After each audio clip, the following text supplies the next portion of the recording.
What is up, everybody? Welcome back to the channel. I am super excited today because guess what?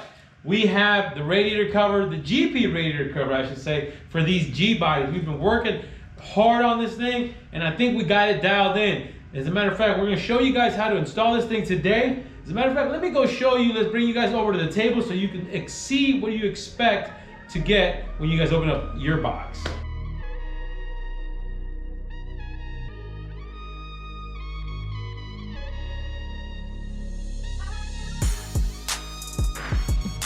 I like that, y'all. What do you guys think, man? Tell me what you guys think. This is the GP radiator cover for these G bodies that we came up with. Man, we worked super hard on this thing. We try to get the best fitment possible, and I think we got it down. Not to mention, we wanted something that just looked clean, looked like it belonged there. And you're gonna have the spring cut out here for your hood, not to mention your hood latch, even the cable that comes down here, and you're gonna have a little guy that comes out here and holds your actual hood latch cable. We got the cutout for that as well. And then we're going to use 4 bolts. We're going to use 4 out of the, I want to say 6, I think, on the stock one, but 4 is plenty, 2 on each corner. Now we do offer this thing in just a flat, plain Jane blank, I guess you can call it. Instead of the holes, you would just have a flat, smooth surface across the radiator. So you can do with the holes or without. Make sure you guys check the website. Not to mention, you also can get it in powder coated satin black. So that is an option for you guys as well. It will include all the hardware you're gonna need to install this thing. It's actually gonna be T30, I wanna say, torque bolts that you're gonna use there. And these guys right here are gonna come with a little washer gasket, I guess you can call it. And then the actual aluminum flat washer that'll go just like that there to give you guys a nice little finished touch. And then you'll have your M6 screw that'll just lay just like that, you guys. If I can, there we go. But that guy there, you're gonna want to clean the threads. You're definitely gonna want to clean the threads. I recommend a nice little tap. So here we got, you guys, just a standard tap set. You can pretty much get them anywhere, Amazon, wherever you can think of. As a matter of fact, we'll link one down in the description below. But you're gonna want to, like I said, use the M6 tap and clean the threads out, because if you guys don't clean the threads out, you guys are going to struggle putting those bolts in. You guys got to remember, these cars are from the 80s, man, and there's a bunch of dirt, grime, rust, and even some cross threading probably in there from previous owners. So clean the threads out, use a tap, M6, and that's all you should need is an M6 tap by 1. All right, assuming that you guys got these things tapped out, the holes for the bolts.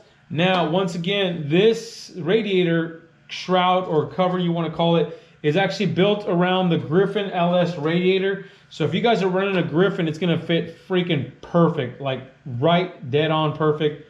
Almost forgot to mention these guys right here. You actually will get a set of these in your package as well, guys. These are just little rubber bumps, just like a little insulator to help with the vibration of the car driving down the road. These guys you can actually stick, just depending on your radiator, you want to just stick them on the inside of the cover there, probably right in here, however you see fit. There's plenty of different angles you can put them. You could even just put 1 or 2. They're all pre-cut out like that. And you can stick them on the inside of this radiator cover, and that'll allow you guys to absorb any of that vibration with that thing's moving around. But these things fit really snug and solid. So let's throw this on. Like I said, 4 bolts, pretty easy. Now, before we start the install, you got everything cleaned out. Threads are all good to go. Now, keep in mind, you guys, every radiator core support is going to be slightly different. And what I mean by that is that the car could have been in an accident, a little fender bender, nothing crazy, and something could be slightly off, right? Or even from the factory. It's hard to take in consideration all these different factors, but there's going to be a solution, I should say, that you can do. Now, for example, you guys see that hole there for your nut? The nut insert in that thing there is pretty good aligned now, right? You look at the next one, you see how far it is from factory? That's just, you know, when they install these things or they put these things together, they're never dead on. So keep that in mind. If you guys have an issue where like you have that nut like that just kind of off a little bit far forward or something like that, like that one seems pretty good, that one seems decent, that one seems decent, but there's always going to be one of those situations where, man, it doesn't line up properly, right? And it could be an error, like I said, from just the factory, or even it could have been like in a fender bender or the aftermarket core support or something like that. So when you go to put this guy on, because this guy is going to fit super snug, like I said, it is made to go on this thing and make it to where it doesn't move, doesn't go anywhere. You can see how nice and tight it goes around this latch right here. You can even loosen up the latch if you need to, but once you kind of get it in position, you pull back that radiator core support, and then you get everything lined up and you put a couple screws in.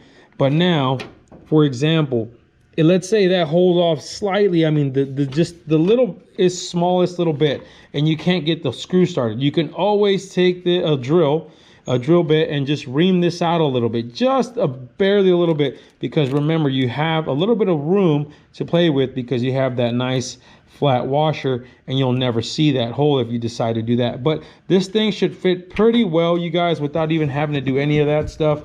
Like I said, we 3D scanned this whole front end, and we got as close as possible, I should say, to getting that thing perfect. But like I said, if you guys run into a situation like that, remember, don't panic. Just maybe ream out your the aluminum plate here slightly, just a little bit. Don't get too crazy, but for the most part, this thing should fit nice and snug.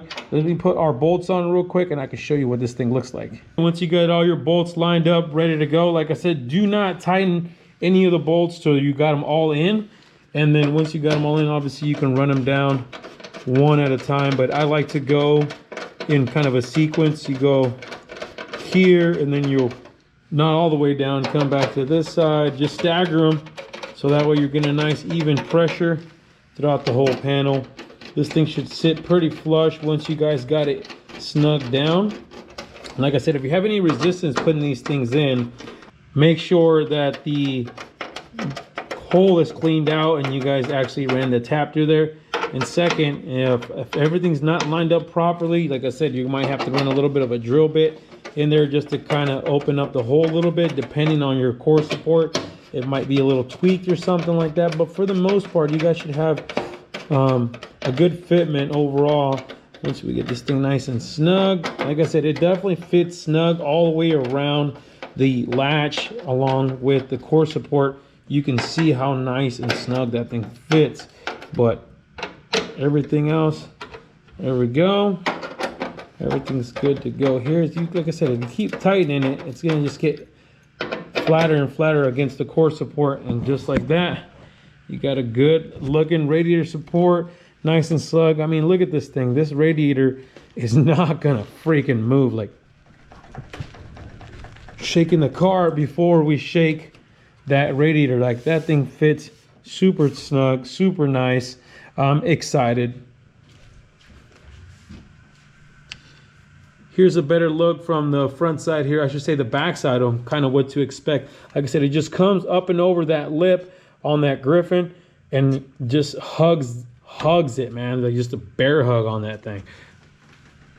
Once again, you guys, your choice of hardware, silver, black, and then with holes or without. But I like it, guys. I dig it. Make sure you guys hit up the website, gooseperformance.com. If you guys are not subscribed to the channel, you guys are going to want to, because you see that big old gaping hole right there? That's what we got coming up next, you guys. It might even be on the website already by the time you guys are watching this video. So make sure you guys check out the website and look for the video for that, because we are going to be having some nice closeout panels. Just bolt on, nothing too crazy, so that way you guys can do it at home. But it'll just help you guys get rid of those gaping holes and clean up the engine bay a little bit.